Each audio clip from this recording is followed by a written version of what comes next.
आपको लगता है कि बस अब बहुत हुआ, अब बहुत हुआ, अब बहुत हुआ, अब बहुत हुआ, तब आप स्वयं निर्णय लेते हैं, किसी को पूछने की ज़रूरत नहीं है। किसी की भी डिमांड ऐसी नहीं हो जो उसने फुलफिल ना करी हो।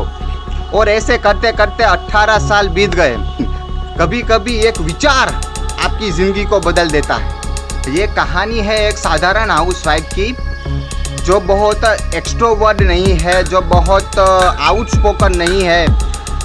एक साधारण फैमिली से आई हुई, फिर उसने शादी की, फिर उसके बच्चे हुए। घर के सारे रीति रिवाज उसने फॉलो किए। आज तक किसी भी की कोई भी बात ऐसी नहीं हो जो उसने नहीं मानी हो।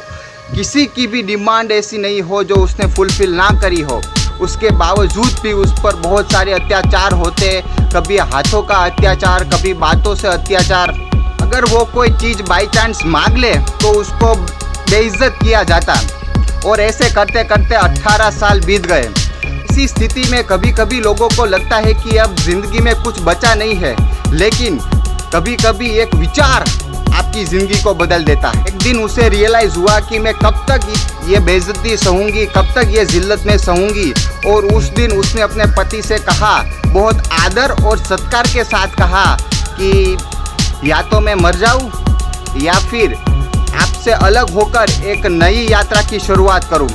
क्योंकि 18 साल बीत जाने के बाद, बच्चे बड़े हो जाने के बाद ये करने के लिए हिम्मत चाहिए और परिवर्तन की कोई गुंजाइश नहीं थी।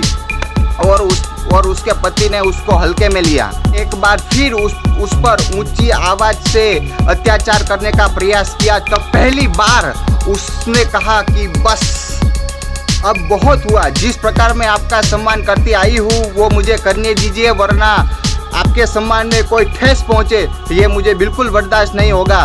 उस आत्मविश्वास को देखकर उसका पति बहल गया और वो चुपचाप अपने घर से बाहर निकल गई, एक नई ज़िंदगी की शुरुआत करने के लिए, एक नई यात्रा की शुरुआत करने के लिए, एक नई सुबह की शुरुआत करने के लिए।